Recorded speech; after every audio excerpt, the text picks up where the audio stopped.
이마를 조이는 듯한 두통이 올라와요. 관자놀이가 깨질 듯한 두통이 생겨요. 뒤통수가 뻐근하고 당기는 통증이 있어요. 안녕하세요. 오직 뇌와 신경에 집중하는 두청한의원 김도환 대표원장입니다. 우리가 두통이 있다고 하면 그냥 머리가 아프다라고 쉽게 생각하는 경향이 있는데요. 실제로 저희 한의원에 내원하시는 두통 환자분들과 상담을 해보면 두통에 따라서 부위도 많이 다르고요. 양상도 많이 다른 거를 알 수가 있습니다. 오늘은 두통이 발생하는 위치에 따라서 어떤 두통에 해당이 되고 그 원인이 무엇인지 자세하게 설명드리도록 하겠습니다.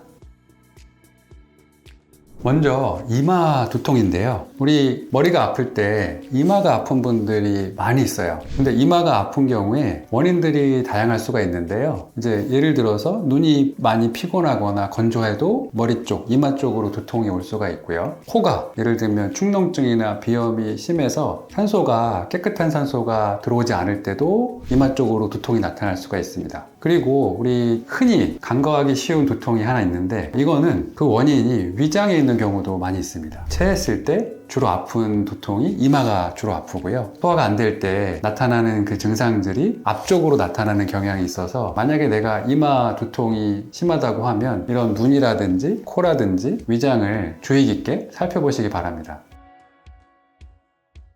두 번째는 양쪽 관자놀이가 아픈 두통인데요. 주로 편두통에 해당이 됩니다. 그리고 이 편두통의 특징은 주변의 변화에 되게 민감하게 반응하는 건데요. 예를 들어서 날씨의 변화라든지 빛의 변화라든지 소리의 변화에도 두통이 생기거나 또 여성분들 같은 경우에는 한 달에 한 번씩 생리할 때, 배란할 때 두통이 심해진다거나 좀 피로해지면 또 두통이 온다거나 조금만 신경 써도 두통이 온다. 그리고 그 아픈 부위가 관자놀이 쪽이 자주 아프다라고 하면 편두통을 의심해 볼 수가 있습니다.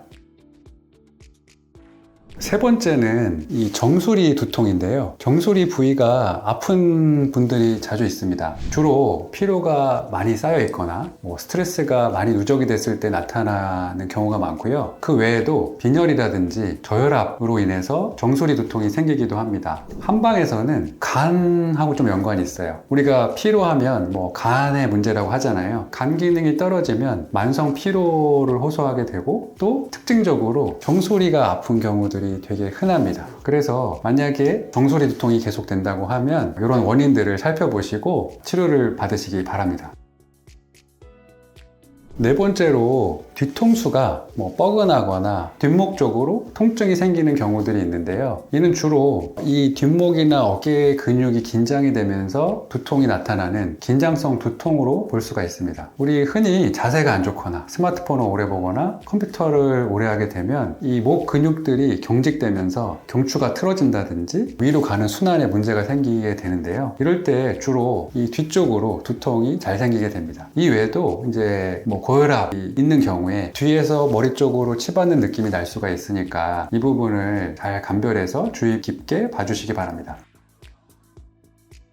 마지막으로 눈의 안쪽으로 통증이 심하거나 눈이 빠질 것 같다거나 하는 극심한 두통 양상이 있을 수가 있는데요. 이는 군발 두통에 해당하는 증상의 가능성이 높습니다. 군발 두통은 3차 신경과 연관이 많은데요. 이 3차 신경이 문제가 생기게 되면 안압이 상승하거나 안구의 피로가 동반되기 때문에 두통과 함께 눈에 통증이 같이 나타나는 경우들이 많습니다. 그리고 통증이 너무 극심한 경우들이 많아서 혹시 내가 머리가 아프면서 눈에 통증이 좀 극심하다고 하면 군발 두통이 아닌지 검사를 해 보실 필요가 있습니다.